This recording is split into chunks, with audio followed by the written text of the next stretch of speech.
Christian. Let's talk about Supreme Court. Some states will be decided this year, and there's tension about that, especially Kano State. What's your advice to the Supreme Court?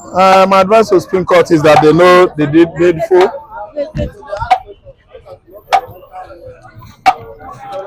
Are you starting afresh? No, continue. Okay, so you found out what played out in Kano State was absolutely, the kind of mistake I would call a tragedy of mistake. The tragedy on the side of the, presumable winner of governorship election in Kano State, because the judgment was prepared in favor of him. They read another one. What was read wasn't what they prepared, because actually they find out that the guy won election and the court stood for him. I think understand. Eventually, someone along the line changed the document. And when they were reading the the judgment, they found out the real people. I didn't understand. I think the man is from Kwankwaso party now. They found out that it wasn't the judgment that they wrote that was, being read. I don't know, they changed it, and they later found out, and they rushed to the appeal court, but it was late.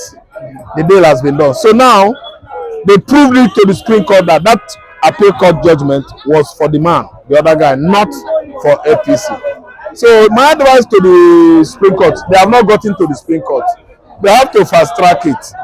I think understand. I think Supreme Court has not done anything now. Yeah, thank you. I think a few months from now, Supreme Court will determine of Kano State. So what I'm trying to say is that from the body language of the electorates to the decision of the appeal court, the Supreme Court will have any other thing to do than to affirm the judgment, the true document that was to be read that day, which is in favor of Abba Yusuf, or whatever, Abba Yusuf. Yeah, NNPP. So they should follow up. Even the Supreme Court, they know.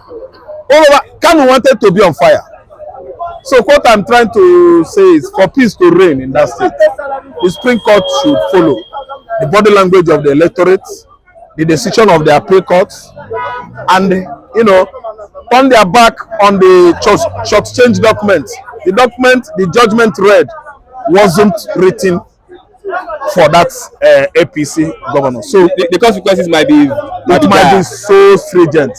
Yeah, if Supreme Court fails to do the needful, to follow justice, I think the consequences will be so heinous, very heinous, that the whole Kano commercial city in the north will be painted red everywhere. So my advice is that they should do the needful. They should forget about the politics of grievances, politics of do me I do you, politics of grab them, kill them, shoot them, politics of this kind of politics that Buhari / Tinubu played. They should forget politics and follow justice. If they want to rewrite the name of Judiciary on a platter of gold, the Supreme Court judgment should favor Abba Yusuf. Tinubu is talking tough on security chief, saying that he doesn't want any excuses on insecurity, especially in the north. Tinubu himself is still secured. Medically, Tinubu is not secured. Tinubu is just like a replica of Buhari. Do you know why they match so much? Tinubu lied over his certificate, meaning Tinubu, you see, is a poorly educated man. He will have no issue with us calling him a poorly educated man. Two, Buhari proved that he did not go to school. Even ordinary certificate, GC certificate, he failed to present it. While Tinubu himself lied to us that he went to Chicago University. Proving that he went to Chicago University, America is an American university. They turn their backs on him, showing or indicating that Tinubu himself did not go to school. He's just shouting and chanting and talking about insecurity. We don't want a saying president, a vocal president, a president that will always talk and say without action. Tinubu say, Buhari say, Tinubu say, Buhari say. During the time of Buhari say, Lai Mohammed say that is what Nigerians were witnessing there. This time around now, Tinubu will just come and talk. Is Tinubu the person saying it actually? Tinubu is down. Tinubu doesn't know what is going on. Tinubu doesn't know how many numbers of Nigerian soldiers are. He doesn't know. The figure presenting before him, bringing before him is not the number of our military. Nigerian military has been in recruiting and recruiting and recruiting and rolling and rolling for how many months now? People going in there because we don't have military. You are telling them that no excuses this time, no this or that. How many are your police? Are police well equipped? How many are your soldiers? Are your soldiers well equipped? What kind of devices do you supply the soldiers? After budgeting 60-something billion for what? Security of 200 million people. You budget let's say 60-something billion. While the lawmakers both up and the lower house are budgeting 125 billion. Is a food for thought. Can you listen and listen good?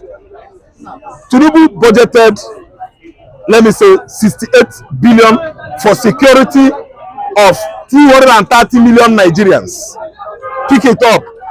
While the legislators, the lawmakers that are 465 people, 465 people alone, their budget, the money Tinubu budgeted for them, approved for them in the house, is 125 billion. 125 billion ratio, just take it as a ratio mathematically. 125 billion is to either, let's say, 48 billion for 230 million people.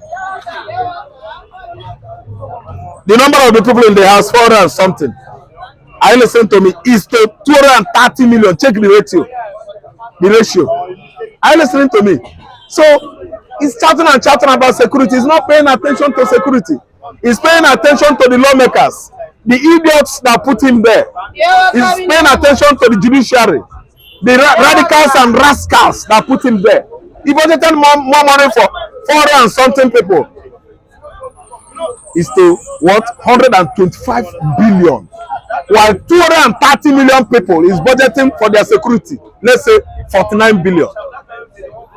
My brother, how do you see this kind of regime? I told you people at the beginning of this year, even last year, the aftermath of February presidential election, that the government of the day, the government of Tinubu, is an illegitimate government. People were thinking maybe I don't like him or this.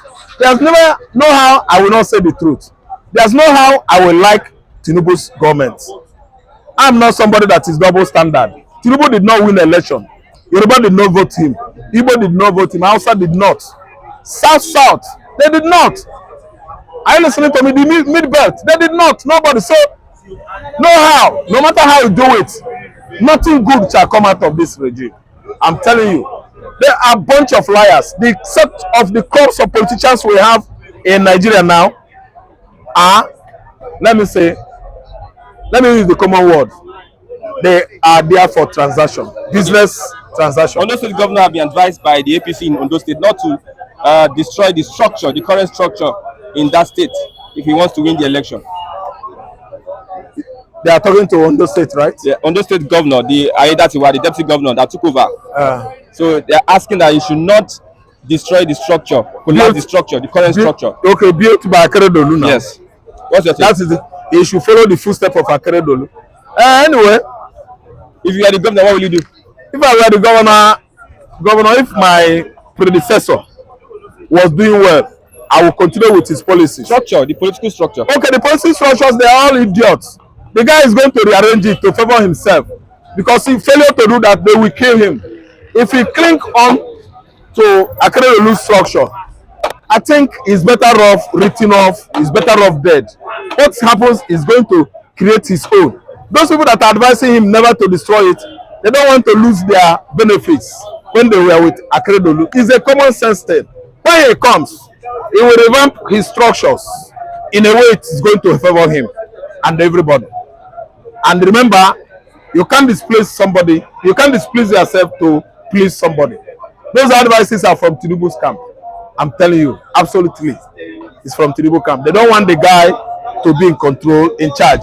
They still want the people that are loyal to Akeredolu to be in charge. I think understand. So they are using sense on the man. The man should be very, very smart and wake up and live up to expectations. There's no way you should abandon your structure and cling on to another man's structure. Akeredolu is gone. Everything about him in the house, political structure from those states is gone. So we need a change. Okay. The Ondo people, they need a change. Thank you very much. That's it. God bless you. Thank you. The west side. The East Coast, no say we are the west side. No matter the situation, we must leave.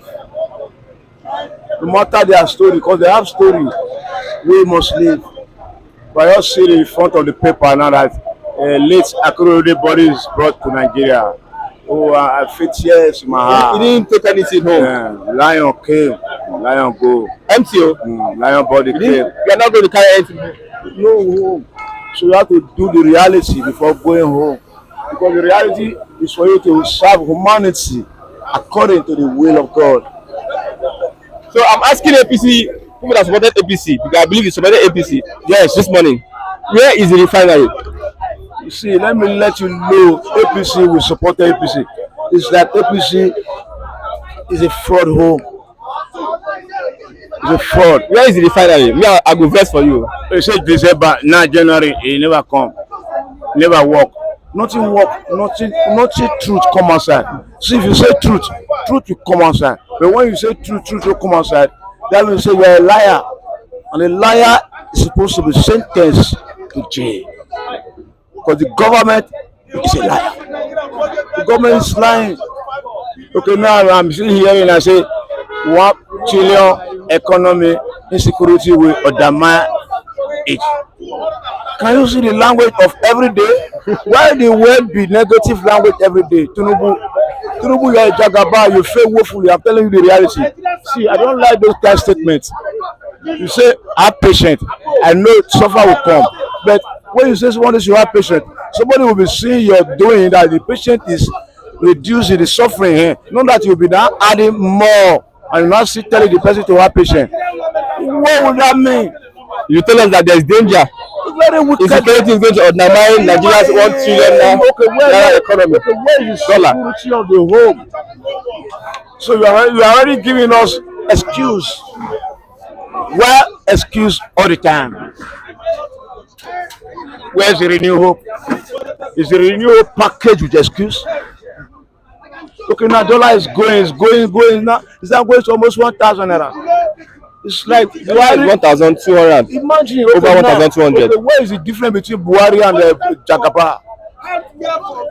Buhari, see, if you have no, let him to extend the years.